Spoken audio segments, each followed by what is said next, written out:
हाँ, तो आज के एग्जाम में आपको गर्दा उड़ा कर आना है, क्योंकि हम आपके लिए ओरिजिनल पेपर लेकर आ गए हैं और आपको पूरा 30 में 30 सही करके आना है। यदि आप भी बिहार बोर्ड से हैं और आपका भी परीक्षा 26 अक्टूबर से और आज हिंदी का है, तो आप सही वीडियो मतलब देख रहे हैं। आज ओरिजिनल पेपर यहाँ पर हम आपको पढ़ाएंगे। चलिए जल्दी जल्दी देखते हैं, यहाँ पर आपका टाइम जाया ना करेंगे, ठीक है ना। इसको सबसे पहले जूम कर लेते हैं और वीडियो अच्छा लगे तो चैनल को जरूर सब्सक्राइब कर ले। और कल भी वीडियो आपके लिए लाएंगे, आपका जो भी परीक्षा है कल उसका भी वीडियो लाएंगे, ठीक ना। सबसे पहले कि टांग अड़ाना मुहावरे का अर्थ है। सबसे पहले आपके एग्जाम में आएगा कि टांग अड़ाना मुहावरे का अर्थ है और चन डालना। इसका पीडीएफ भी आपको खुद दे देंगे। टांग अड़ाना मुहावरे का अर्थ क्या है बाबू? अड़चन डालना। टांग आप लोग जान ही रहे हैं, टांग अड़ाना मुहावरा का अर्थ क्या है? अड़चन डालना। आप लोगों को ये परीक्षा में मार्क देना है सही 3-13। ध्यान से समझिएगा आप लोग, ठीक ना। 3-13 मुहावरे का अर्थ क्या है? 3-13 मुहावरे का क्या है अर्थ? तितर बितर होना। तितर बितर होना, ये सब आपको मार देना है ना, तो आप कॉपी पर लिख लीजिए, आपको जैसे याद हो जाए।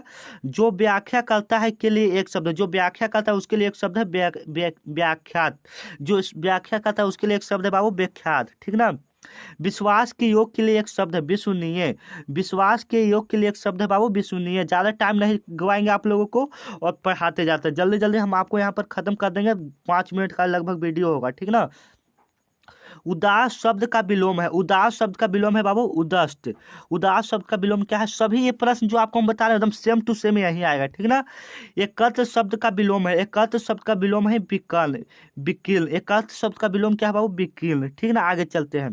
निम्नलिखित में कौन शब्द गंगा का पर्यायवाची है? निम्नलिखित में कौन सा शब्द गंगा का पर्यायवाची है? जाह्नवी। निम्नलिखित में कौन सा शब्द गंगा का पर्यायवाची है? जाह्नवी। आगे चलते हैं। निम्नलिखित में कौन आनंद शब्द का पर्यायवाची? आनंद शब्द का पर्यायवाची क्या हो जाएगा? प्रमोद हो जाएगा, ठीक ना। आगे चलते हैं, इसको भी जूम कर लेते हैं, आपको साफ लिख दिखे। हाँ चलिए। हरफ नौ मौला शब्द में कौन समास है? मतलब हर्फ हर्फ मौला शब्द में कौन समास है? तो तत्पुरुष समास है। कौन सा समास है? तत्पुरुष समास, ठीक ना। महावीर शब्द में कौन समास है? आपको बताना है कि महावीर शब्द में कौन समास है? तो कर्मधारय समास है। कौन सा समास है? कर्मधारय समास है। आगे, पारिवारिक शब्द में कौन प्रत्यय है? इक प्रत्यय। पारिवारिक शब्द में कौन प्रत्यय है बाबू? इक प्रत्यय है, ठीक ना। आगे चलते हैं।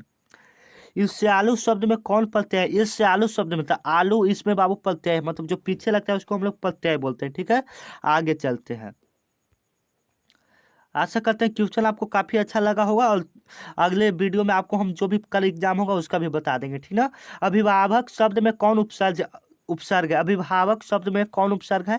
तो अभि उपसर्ग है, ठीक ना। निम्नलिखित शब्द में कौन विसर्ग संधि का उदाहरण? विसर्ग संधि का उदाहरण कौन है बाबू? आपको बताना है। तो विसर्ग संधि का उदाहरण बाबू निरोग। इसमें जो आप चारों ऑप्शन देख रहे हैं उसमें विसर्ग संधि का उदाहरण क्या है बाबू? निरोग है, ठीक है। आगे चलते हैं। उल्लास शब्द का संधि विच्छेद क्या हो जाएगा? उत प्लस लास। उल्लास शब्द का संधि विच्छेद उत प्लस लास। आगे चलते हैं। द का उच्चारण स्थान क्या है बाबू? दंत है। द का उच्चारण स्थान क्या है? दंत है। आगे चलते हैं। जल्दी जल्दी आपको हम क्वेश्चन करा रहे हैं, ठीक ना। जब पूजी किनकी रचना है? जब पूजी किनकी रचना है? गुरु नानक की रचना है, ठीक ना। स्वदेशी शीर्षक दोहे का रचयिता कौन है? प्रेमधन है। स्वदेशी शीर्षक दोहे का रचयिता कौन है? प्रेमधन है, ठीक ना। आप चैनल को जरूर सब्सक्राइब कर ले। माँ बेटे सधते नहीं उससे, यह पंक्ति किस शीर्षक कविता की है? माँ बेटे वाला है जो बाबू वह अक्षर ज्ञान से, ठीक ना। आगे चलते हैं। लौटकर आऊंगा फिर शीर्षक कविता के कवि कौन है? जीवानंद दास है। लौटकर आऊंगा फिर शीर्षक कविता के कवि कौन है? जीवानंद दास है, ठीक ना। जीवानंद दास है, ठीक है। आगे चलते हैं। निम्नलिखित में कौन छायावादी है? निम्नलिखित में कौन छायावादी है? तो सुमित्रानंद पंत बाबू छायावादी है, ठीक ना। आगे चलते हैं। किस देश के लोग बड़े बड़े नक को पसंद करते हैं? तो गौर देश के लोग बड़े बड़े नक को पसंद करते हैं, ठीक ना। आगे चलते हैं। हुआ सुधराज किनकी रचना है? तो भीमराव अम्बेडकर की है। हुआ सुधराज किनकी रचना है? भीमराव अम्बेडकर की है। पंडित बिरजू महाराज की गुरुवाइन कौन थी? उनकी माँ थी। पंडित बिरजू महाराज की गुरुवाइन कौन थी? उनकी माँ थी, ठीक ना। आगे चलते हैं। मछली शीर्षक पाठ में साहित्य की कौन सी विधि है? तो बाबू वो कहानी है।